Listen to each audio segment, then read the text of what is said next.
Okay. All right. So here we have, we've started a new month of September. We are pre-recording this call because I have to do something on Wednesday. So I don't think I'll be back in time to do our call at 9. But it doesn't matter. This information will be good either way. And I'm really excited to share it with you. We have Meredith Renuart. Am I saying that right? Renoir, like French? No? Okay. Renuart. And I'm excited that she's going to share with us because she has a good story to tell and is in the process just like you are. So I think it's going to be really helpful for a lot of you to hear her. But I wanted to just update you on what happened in August. It was a pretty decent month for a lot of you. And that's really exciting. August is kind of a launching month, and it can, kind of go here or there. And it just depends on what you make of it, really. So I wanted to make a few announcements about rank advancement and our top enrollers.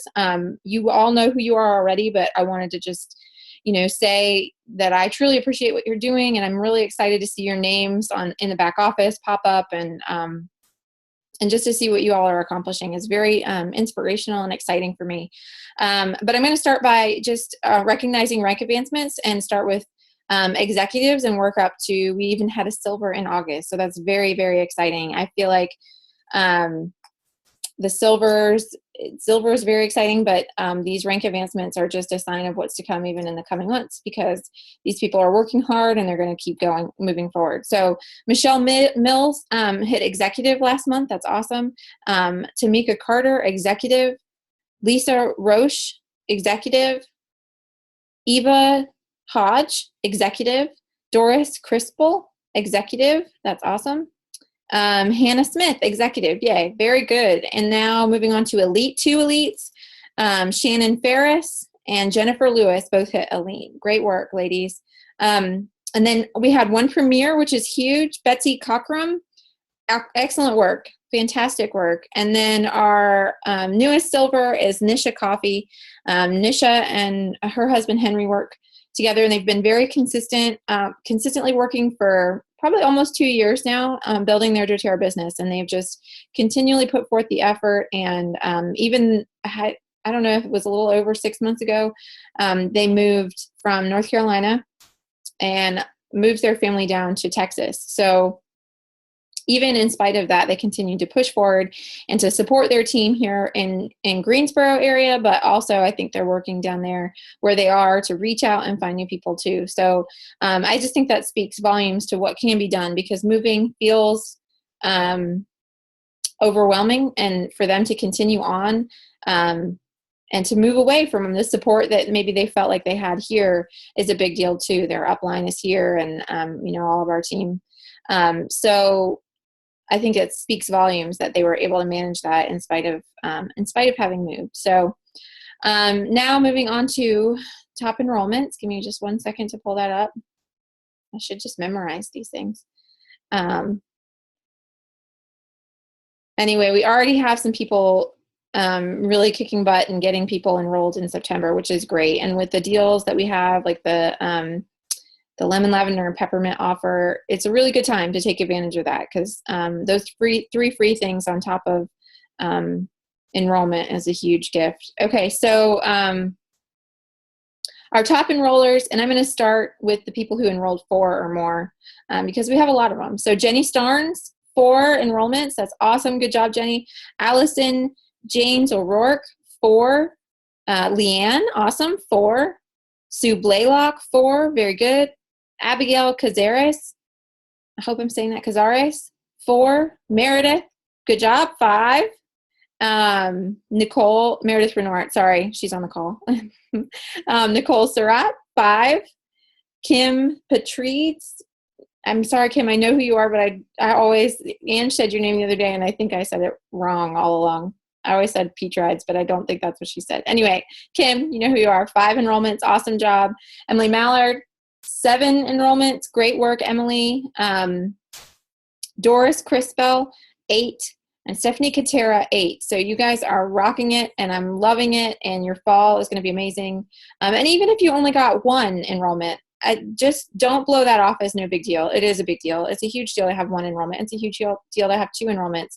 we are touching people's lives, and sometimes that one is most powerful because that person needs those oils in such a bad way. So I don't want to downplay just one enrollment. That's a very big deal.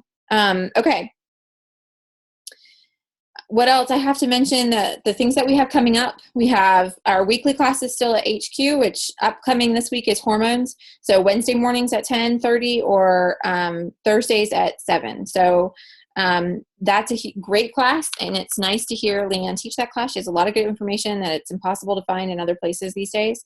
Then we're going to have the science of essential oils is the week of convention. I know a lot of people will be out of town, but the class will go on Thursday night. Wednesday morning, it will not happen. So pay attention for that. And then skincare comes after that instead of pregnancy and childbirth. And then the cycle will start over again. If you don't know what I'm talking about with our weekly classes, they're a really fantastic way for you to plug, especially new people in, but even if you haven't been to these classes. But I will say the people that we have plugged in to it that are new, they have kept their LRP going at 100 or more every month since they did the program. So I think it's a really great way to sort of inspire your people to use all the products and love and fall in love with all of our products. And if you're not here locally, it's something that you can easily adapt and add in and do wherever you are. So so just make sure you're doing those things. Okay, monthly educational classes. The Clearly Essential ones, we've got those all over the state and all over Virginia too at this point, and even stretching out to other places as well. But this month it's emotional support and stress management with essential oils.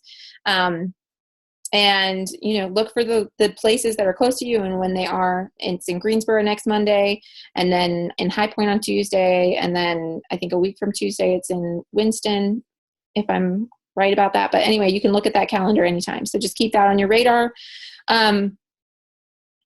Convention, of course, is coming up. I'll talk to you about that a little bit more in a second.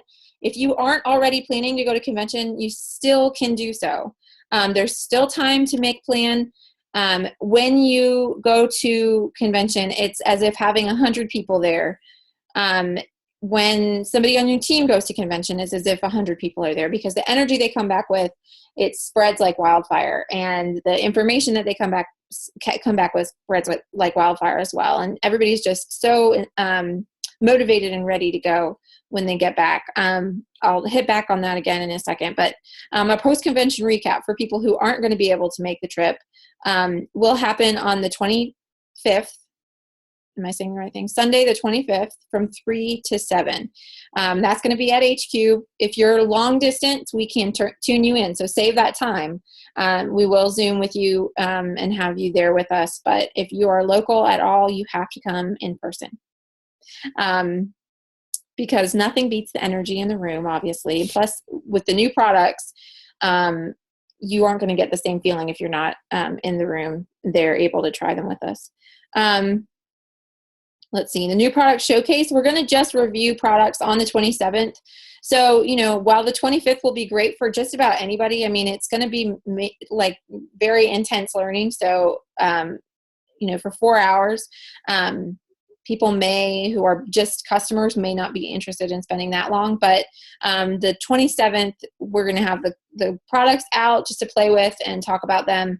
And it'll just be from 7:15 on, so just a couple of hours. Okay, what else?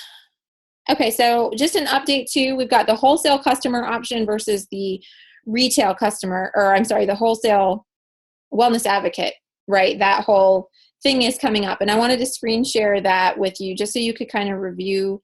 Hold on, let me start screen share.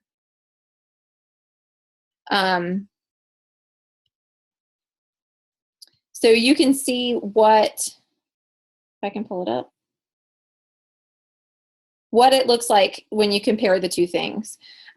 Mainly it's the same. We have wholesale customers, $35 or qualifying enrollment kit, same as a wellness advocate, $25 with the complimentary oil when they renew, 25% off retail pricing. So this is all the same. You see, the only thing that really changes is they aren't eligible for any of the, they wouldn't give you a qualification for like a Jasmine and Rose incentive or the incentive trip. They won't have their own personal website. They are not able to enroll anyone at all. They cannot participate in the share program. You won't need a tax ID. Their sponsor and enroller can be different, just as they are now. The initial 14-day sponsor move for the enroller, an additional 14-day sponsor move for the enroller if they upgrade to a Wellness Advocate account after 90 days. So if they do it within that 90 days, you won't be able to change, move where they are. Inactive is what that means. Inactive account moves can request move for self after 6 months of inactivity, just like a regular Wellness Advocate. Enrollment can be gifted. All of this is pretty much the same. Let me scroll through. I don't think there's any other. Are they able to resell the product? No. When they go to mydoterra.com, they will access the shop tab, the message center, and profile settings. If you are a Wellness Advocate, you get a lot more than that in your back office. So those are what the differences are going to look like. And honestly, I don't know what the exact date of this being available is. I don't think it's yet, though. I think it's going to happen basically at convention. It's going to be official, and the system will be set up to do that. So I just wanted to show you that. I'm going to upload that so you guys can look over it more in Until Diamond. If you need that information, it will be available there. Also, I wanted to review, I got some notes about convention that I wanted to share with you. I'll have to pull up my email, but I'm going to unscreen share because that's not really something worth screen sharing. Okay. All right, so some really exciting things about convention. Like I said, if you're not already planning to go, there are still tickets available. We still can make it happen. There's rooms, you may be able to share a room, and airfare actually is probably, there might be specials at this point, just because we're getting closer to it. So if you have to fly in, then we can make that happen. But some agenda updates, we're going to be talking about science. We're going to talk about motivation, about the heart. Some of our presenters are going to include a Johns Hopkins University scientist talking about their researches, 2 nurses from the University of Utah Endoscopy Department, and then a researcher from a nationally recognized cancer institute will also be there. I'm very excited about this because it does not sound like compliant type of training. Not that I don't love compliance, but I think it's going to be very straightforward and tons and tons of learning about what the real potential of the oils is. Duke University has invited us into their facility to talk about research they're doing with us. That's amazing. That's so cool. That for us here in North Carolina, Duke is a local establishment. I mean, it's huge. That's exciting. And what all of this says about doTERRA is that we're just blazing a trail in terms of science and research and education on the effectiveness of essential oils and how we can incorporate those into modern healthcare systems, and hopefully improve the quality of life and healing for more people. Many other companies and they try to claim that their quality is the same as doTERRA, but our convention will demonstrate that doTERRA has the highest knowledge, research, and quality of essential oils. And you'll realize, bar none, that we're superior, and that our commitment is to that. So we're going to research depths that no other company has ever reached, and these researchers will not work with any other company. Talking about Duke, they're not reaching out to other essential oil companies, and they likely wouldn't because of what we're doing in so many different ways. We have the keynote speaker, Immaculée Ilibigiza. I know I'm not saying that right. I'm totally butchering it. It's a beautiful name, I'm sure. But I know her story somewhat, and I know that it's going to be very powerful and moving. A whole new concept for showing, positioning, and differentiating doTERRA's quality. I don't know what that means. I feel like we learned that last year, so I'm excited to see what this means. And it's going to be a very amazing time. It's going to be a time of just feeling full and ready to share and moved and all of these different things. So if you can get to convention, if there's any way you can make it, just do. Okay, so now we're going to talk to Meredith. Meredith, I hope you're ready. Give me a second to unmute you and pull up my questions. So Meredith is an executive with doTERRA, and I'm going to let her answer all the questions about when she started building and everything, but she has been moving along and doing all the right things, and she's seen growth in her business, and she's in a position with doTERRA back where a lot of you are. And I just wanted to hear her experience and for her to share that with you so that you, those of you who are in the same position that she's in or in a similar position, realize that you're not alone and that you're making all the right steps and all of those different things. I'm trying to find the questions that I had outlined for you, Meredith. Okay. All right, Meredith, are you ready? Would you share something with us about when you got started with doTERRA and all that? Sure. So I enrolled in November. I'll be coming up on my 2nd year anniversary in November. But I would say that I really just I did maybe 1 or 2 classes at the beginning. I enrolled a few people, but I really didn't start what I would consider building until maybe last February. So, that's not a super long time. But I feel like I've been kind of plugging along with things a little bit more since I moved. And so I don't have a community here of oilers. I don't have, all of my builders are actually in Virginia, or what I would consider builders. I don't really have super strong what I would consider builders. But I have a couple of people who are big into sharing. And, I work with them. I build my business under them. I put them as sponsors, and I just kind of let them take some responsibilities, and make them feel empowered. So, and that seems to be working a little bit. I mean, I've got one up to director at this point, and one who just got a builder under her. So I've got high hopes for that.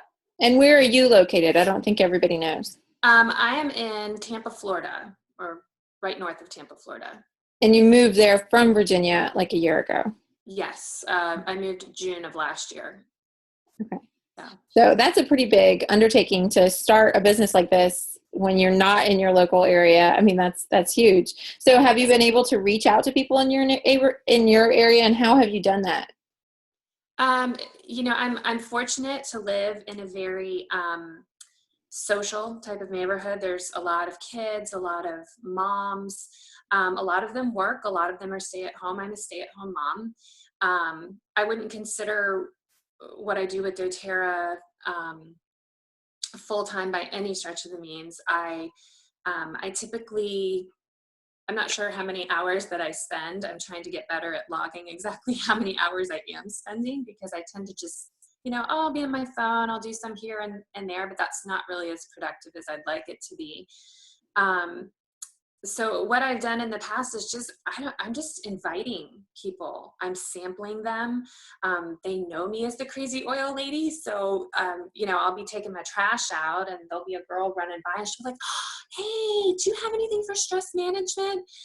And I just kind of, I roll with it. And I say, "Oh, I sure do. I'll drop it in your mailbox." You've got to get the oils on the people, and you've got to follow up with them.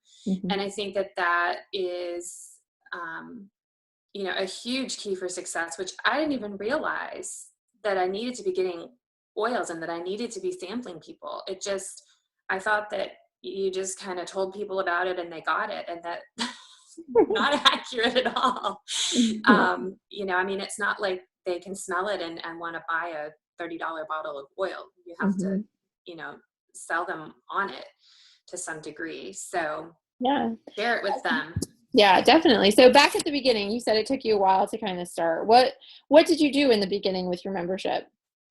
I mostly just used the oils, and I was using them mostly just for my family. And then if somebody was interested in buying something, I'd say, sure, I'll order you a bottle of that. And so I loved getting the points. I mean, I'm such a sucker.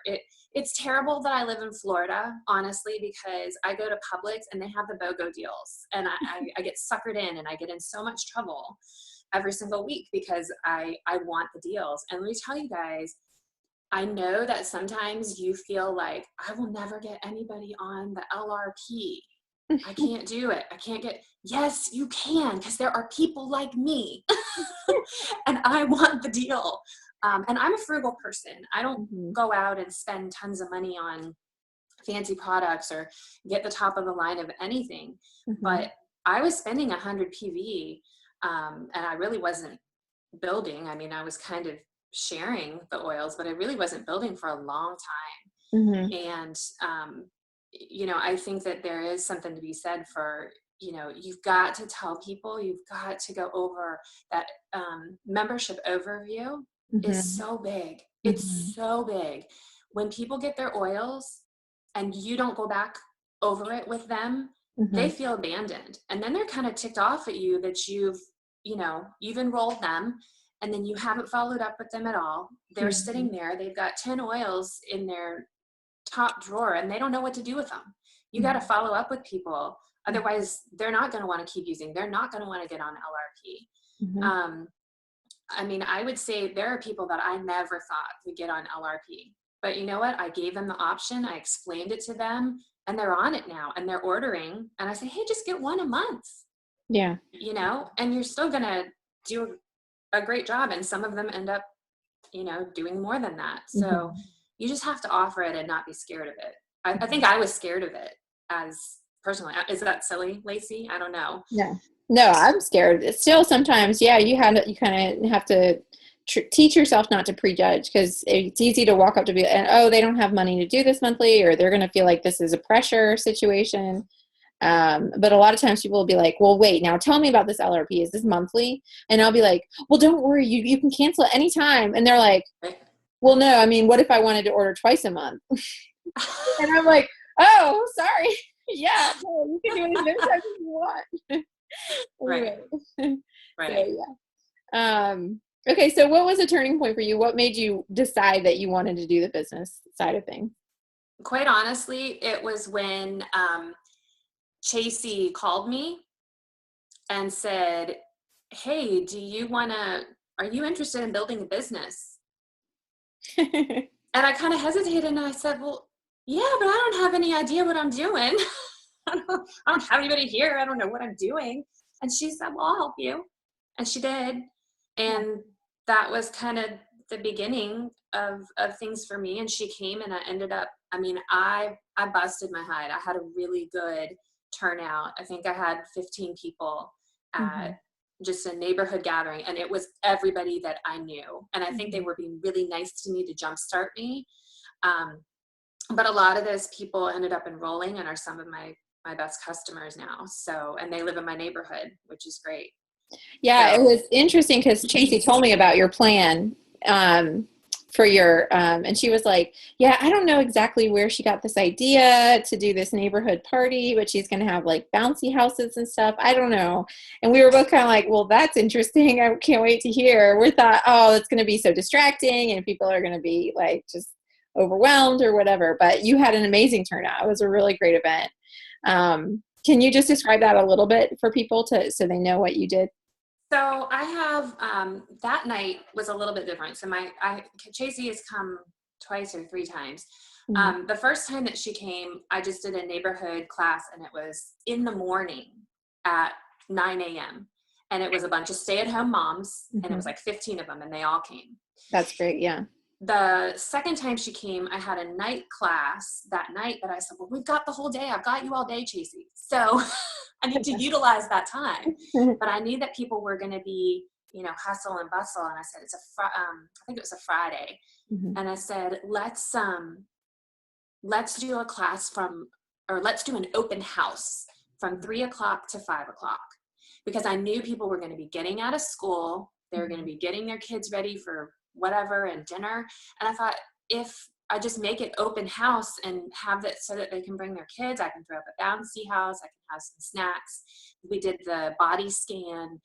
People were really excited about the body scan. Mm-hmm. So if you have a way to, work that into your, as part of something, Mm-hmm. you can do that. That's a really great way. People are really drawn to that. They're just curious. Right. And so we had a bunch of people come. I had an enrollment for a home essentials kit with a lady who I had maybe spoken with, I don't know, over instant messenger one time, and I just invited her and she came, and now she's one of my best customers. Yeah. She's consistently ordering 100 PV on LRP like every month. And so I think part of it is knowing your audience, knowing the people around you, and thinking about how they would think. What would make it easy for the people around you to come? Mm-hmm. If you have an event in your neighborhood and they're having a unique party on Friday night, don't put your party on Thursday night, because they're not going to be able to come. Mm-hmm. I think it's knowing, if you've got a bunch of teachers, you can't do it during teacher work week. Whatever your audience is, I think you have to know it and you have to plan accordingly. Does that make sense? Yeah, absolutely. Yeah, I think that like the morning class you had where all the moms showed up, I mean, did they bring their kids to that? There were a couple of them that did, but most of them, are like elementary Oh, okay. age So they were in kids. school. So So that's another really great option though, to meet the need of the different time frames. Because yeah, I mean, a lot of moms are stay at home or have time at, in the morning without their kids, or even in the evenings, and accommodating the person that you're trying to attract, I think, is a really good element. And it might not be moms. It might not be moms with kids. It might be, right. Older women. And if it's older women, what do they want to do, or when are they available? Maybe they don't want to come out at 7:00 at night. Maybe they want to come out at 5:00 at night. So yeah, I think being creative in that way is really smart. And I like how you did that, because it really felt like a grand opening for your business, and a great springboard into what you had coming up. So very good. So what does your business look like now? Like, what do your classes look like, generally speaking? So one thing that I was told by Tanya, I was fortunate enough to have a mentor call with her, which was pretty amazing, was that my business is not just limited to where I am right here. I think when I moved, I thought, oh man, I lost all those customers back in my old state in Virginia. And that kind of stinks. I guess they'll find somebody else. No, that's not how it works. Like, you work those people also. Like, you've got to keep in touch with them. Mm-hmm. Another thing I'll say is, if your girlfriend down the street is having a unique party, go. Go in there. And, I go because I like my friends. I like hanging out with my friends. Right. But I also have, sometimes I go because there are people that need oils at those, and they don't know that they exist. And so if I go and I feel like not only am I going to get social and whatever, I'm showing up, I'm going to be on time, every day. I'm consistent with things. I come in with a great attitude and I do the right thing, which is just, you keep going with it, and you just you put yourself on the radar. If you sit behind a computer screen all day long and no one ever gets to see you, and all you're doing is putting your Facebook posts out there, but never personally following up with somebody. Right. I hate picking up the telephone. I hate picking up the telephone. I would much rather text. It's much less personal. But I will tell you, the people that I have ended up calling, it ends up being more of an appreciation thing. And I was really surprised by that. And Chasey and Lacey. Chasey was very much so, okay, go ahead, pick up the phone and call that person. And I'm like, I don't want to call. I really dislike phone calls. I would rather just text. I mean, I don't have time to sit on the phone. But when you're able to answer those questions, because the truth is, you're not selling Scentsy. You can't just hand them a product and have them smell it and that's the sale. Like, you have to explain how they use it, how often you use it. And that's hard to do if you're doing it on Messenger or text. And I'm preaching to myself here too, because that's hard to do if you can't just Yeah. You can't answer those questions always. Right.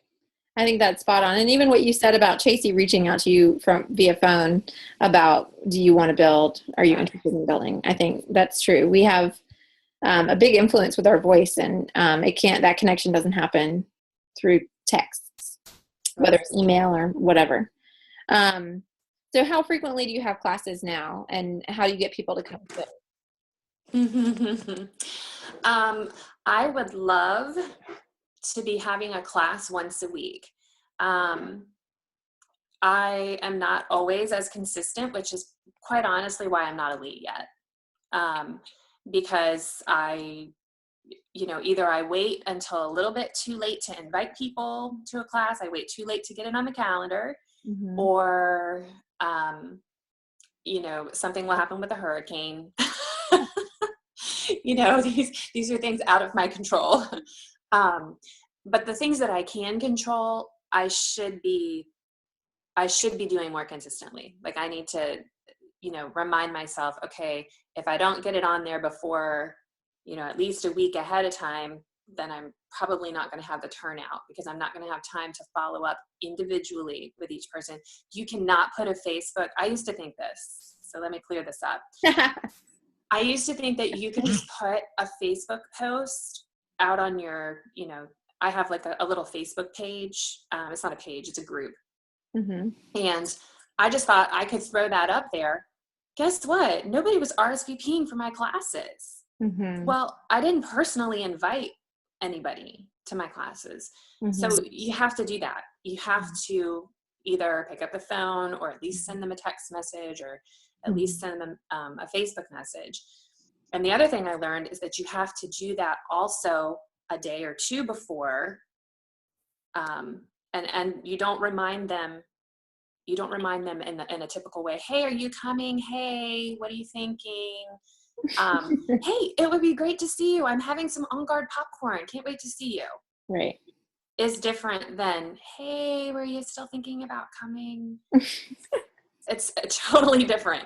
It is totally different. And then the last thing is following up with those people who are maybes or yeses, and just making sure that they're actually coming maybe 2 hours before.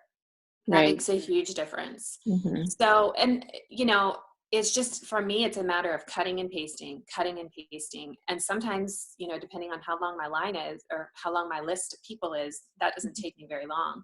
So a lot of times I'm trying to at least have 1 to 2 people host a month at their home.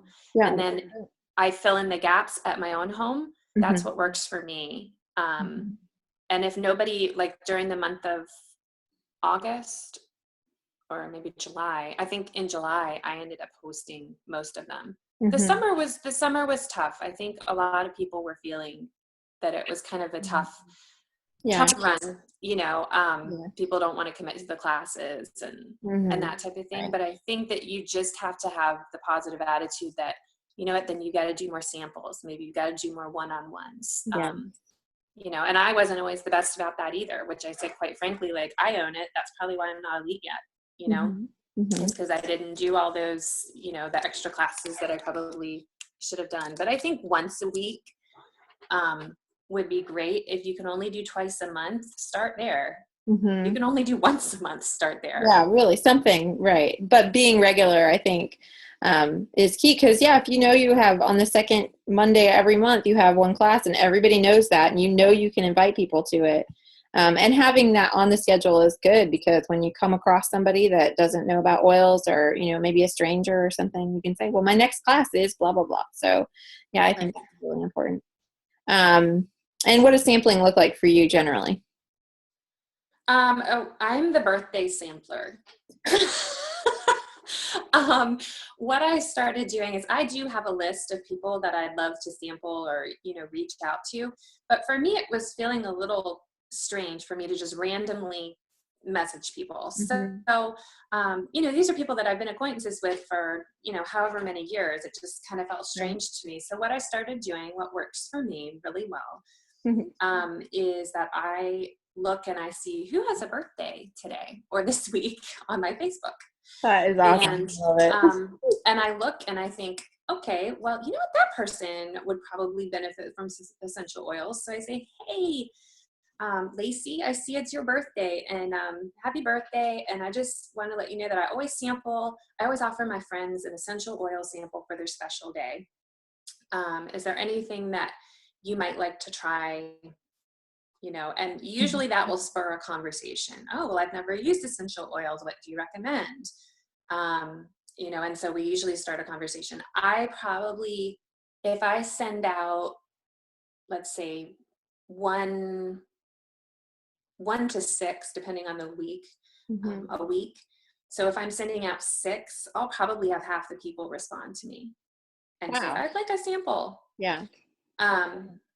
It's been a very effective way for me. And it feels a little strange at first, but honestly, most of the time people are so excited that you're going to give them something free, because who gets mail anymore? That's true. People are thrilled to go to their mailbox and be like, oh, I got this I don't know what to do with this little sample of oil, but I'm going to use it.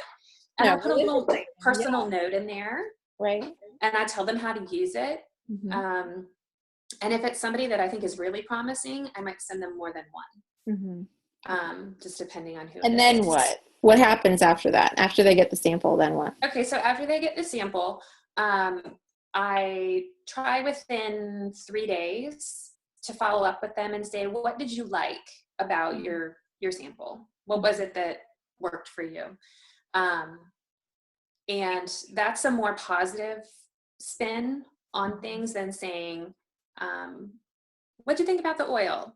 Because then they could go, the oil's okay. But saying, hey, what did you like about the oil? Oh, I like that it was calming. Oh, yeah, it's great for, if I sent you lavender, yeah, it's great for calming, and it's great for da, da, da. It just kind of leads itself into a better conversation. If they didn't like the particular oil that I sampled them, typically I will say, hey, that's too bad. You know what? Let me send you a different one. Good. So, and that's much easier to do if they're not local. But I love it when I get local people, because usually I know them from the neighborhood. So I just have to go stick it in their mailbox, and that makes it very easy. Yeah. Well, good. Cool. Oh, something that you shared with us recently about, if somebody likes your, a Facebook post about oils, tell everybody that little secret. I like it. Okay. So if you're getting people who, if you're throwing out just Facebook posts and you see people liking them, what I started doing was just, hey, Barbara, I happened to see that you really liked my, post on On Guard hand sanitizer. Have you ever considered using essential oils? I'd be happy to send you a sample. Something like that seems to be really effective. And in fact, that's how I got both of my sharers, both of them. Wow. That's awesome. Yay. Okay. So switching gears, I love that little tip. We're going to switch gears into, support. What do you feel like for your business? You've already mentioned that you're long distance. What kind of support do you feel like helps you the most in terms of, building, even from the I think that just having the Facebook groups has been huge. I was able to participate in Leadership Circle.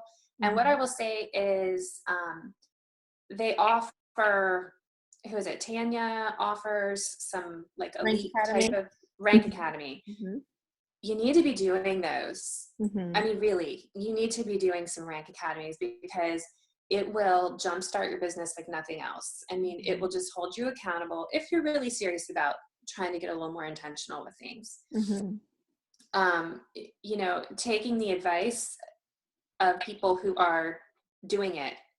And I think thinking like a diamond. If you wake up and think, what would a diamond do today for their business? Like what should I be doing differently? I'm not saying I'm 100% consistent with everything, but I know this in my head. I know that that's what I need to be doing if I'm going to be successful, is, thinking like a diamond. So yeah, I think that you've hit on that. Consistency is obviously one of the steps, and the more consistent you are, the faster you can go, but it's about what you put in. You seem very realistic about all of that. And what about your family? Do you feel like you have the full support of your family, or have you from the beginning? It's not common that the husband jumps in with both feet at the beginning. So what does that situation look like for you? Um, you know, I think for me, the mistake that I made at the beginning with, when I really decided to build, Mm-hmm. I believe that the mistake that I personally made was not communicating to my husband that this was a business. This was now something I was going to take more seriously. Mm-hmm. I think I tried to go at it a little more like, I'm going to see what happens. And he's going, you're spending several hours a week. Mm-hmm. What are you doing? Is this a hobby? Is this a business? I don't understand what you're doing. And Mm-hmm. so I personally was not very good at communicating to him right from the get-go, like, hey, this is what I'm trying to do. I'm Mm-hmm. trying to build a business. I'm trying to make X, Y, Z. And if you are married to a person who is that type A personality, you've got to be on the same page with your spouse with this. Otherwise, they will see it as an obsession, or they will see it as, you're crazy, Mm-hmm. especially if they're not really on board with the oils, which Mm-hmm. he will be. I'm praying. Eventually, he's going. I'm serious. He will. Eventually, he's going to get on board. Cool. But I think that there is a sense of I wish that if I was starting at the very beginning, that Mm-hmm. I had really communicated more Mm-hmm. clearly with my husband, here's my vision for this. Mm-hmm. But I think that I didn't have it myself at the beginning. Right. Sure. Yeah, definitely. So I Well, think and that, yeah. figuring out what it is you want. What does it look like to be a silver in 6 months? What does that look like? Mm-hmm. And what does it look like if you fail? What does it look like if you succeed? And what does it look like Right. if you, seriously, what Right. does it look like if you succeed? And what does it look like if you fail? Mm-hmm. And weigh those, see how much time, what's your return on investment? Mm-hmm.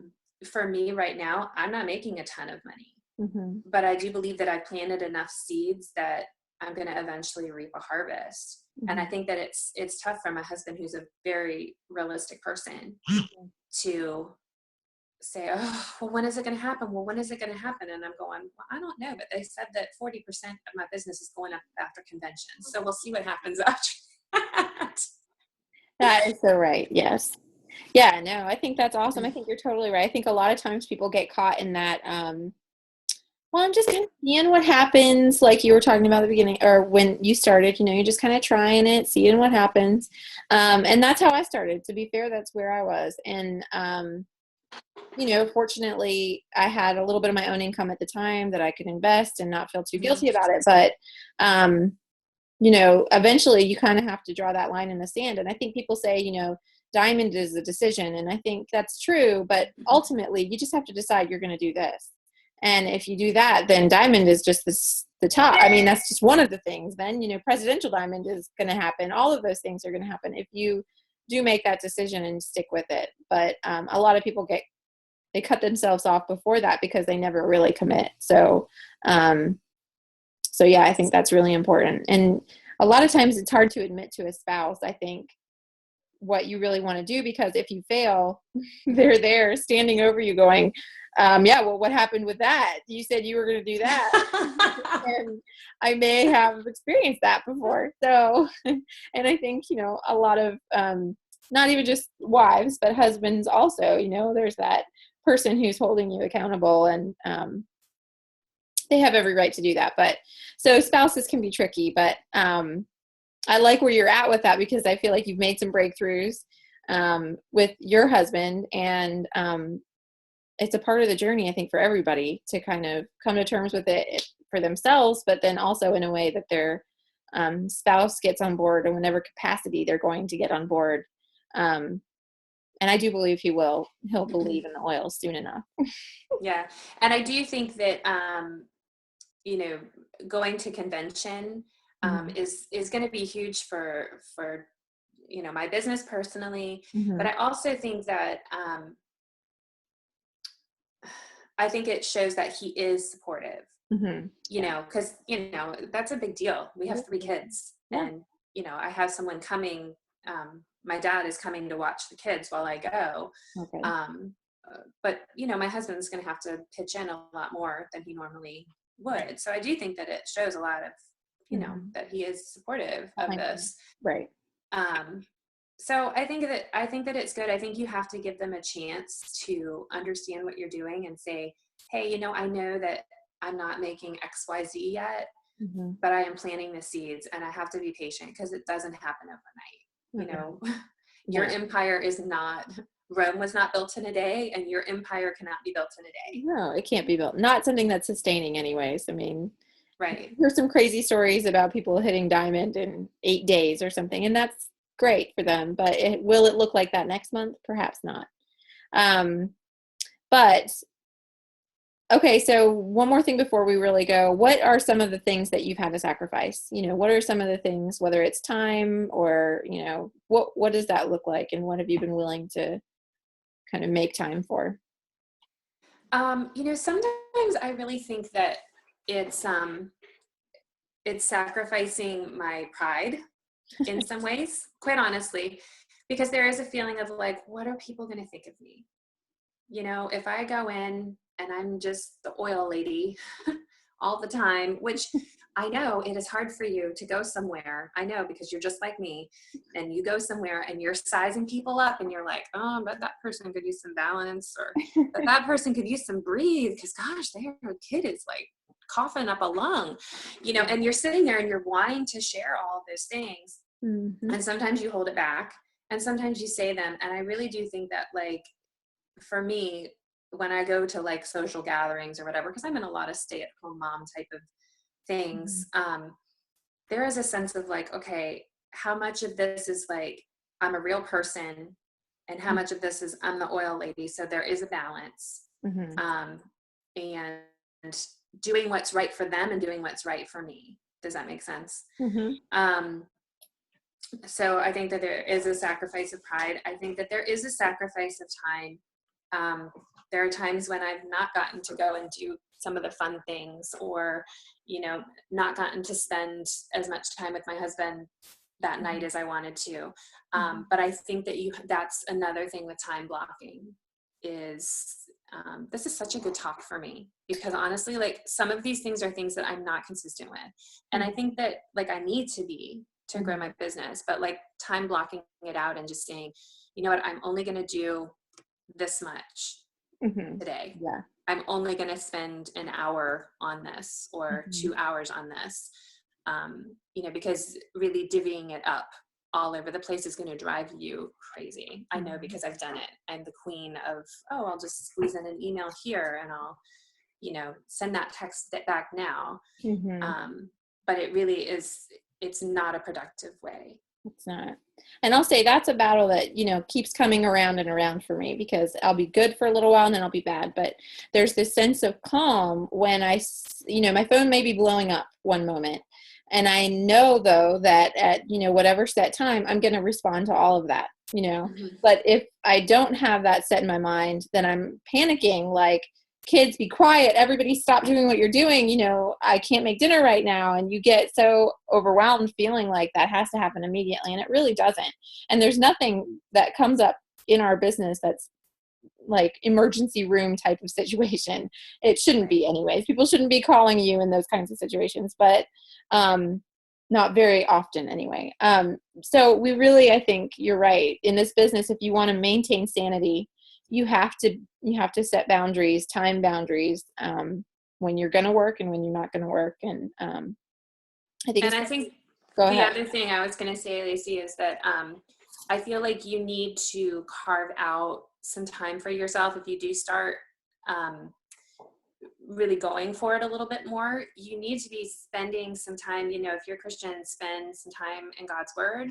I feel like you need to have some time to better yourself. You need a little time to carve out for, learning a little bit more about the oils every day. It doesn't have to be a lot. It could be a couple of articles. But you need to spend the time bettering yourself, or you're not going to have anything to give to anybody else. And if this business is really about serving other people, then how are you going to give out of something that you don't have? You know, if Mhm. you're just running around and Mhm. giving, Yeah. giving to people and not filling yourself up. So I think that taking that time, you know, whether it's in the morning or whether it's at night, to kind of just fill yourself up is so important, because otherwise you might burn yourself out, and that doesn't do anybody any good. Mhm. So Yeah. We recently completed the Share Success, or not Share Success, I'm sorry. Oh, what was it called? Now I Tiffany can't. Peterson. Yeah, what was that called? Sales Summit. Yeah. Something with two S's. Anyway, Mm-hmm. and she talked about that a lot. And she talked about, basically just writing down, the names of 5 people who you can help. And then also, when you bring those people into your circle, or new people into your circle, be willing to accept help from those people as well. Like, a lot of times we sort of just, we say, oh no, I don't want to put you out. I don't want to, make that difficult for you. But if somebody's willing to do something for you, take advantage of that. And in this business too, we tend to draw in people who are like-minded, or like, personality or whatever.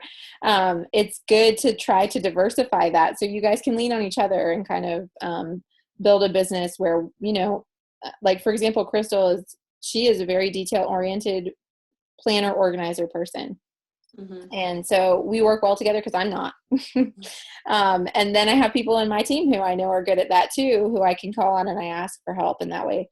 And so I think, that's a part of this. As your business grows, you need to figure out how to delegate, and, what are your gifts, but also what can you accept from other people, Mm-hmm. at the same time. And that mutual relationship is a huge part of why this can be successful. Because if you don't do that, you're really going to be burning at both ends, and, not get very far. So, anyway, okay. Well, that's all wonderful. I love what you shared, and I hope that you now go home, or you're home, but you go and you to do all your time blocking, you get everything back lined up how you know it needs to be. Right.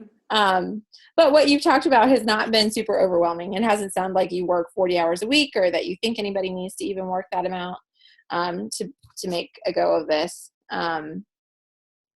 It seems like, first and foremost, the commitment, and you're committed.